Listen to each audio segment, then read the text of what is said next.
Hi there, Stephanie here. I've been getting a lot of questions recently about progress monitoring. It's a topic that I've talked about before, I've written about a bunch, I think about it a lot, but these questions this week have really taken me back to my roots, to thinking about what progress monitoring is really designed to do. And I'm not sure that I've said these things out loud because they're so ingrained in me, I think, from my original training. So first of all, progress monitoring is one of those 4 purposes of assessment that we need to have within a multi-tiered system of support, an MTSS model of service delivery. And progress monitoring is the kind of assessment that answers questions about, is the student learning? Is the student learning what I'm teaching in real time? So it's formative assessment. It's answering questions about the effectiveness of our instruction.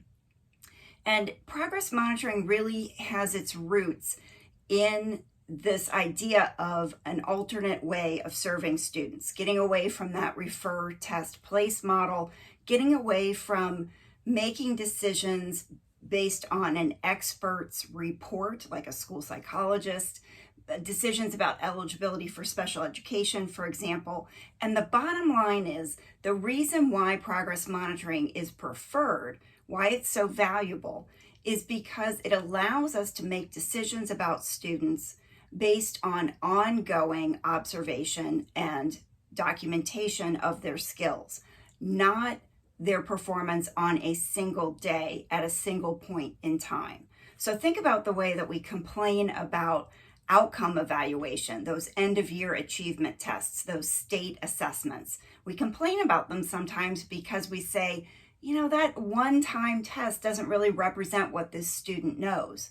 That's what progress monitoring is trying to avoid. It is an alternative to that, where we can make decisions about student performance, about our instruction, based on ongoing data over time. So that's what's so important about progress monitoring. That's why it's so valuable.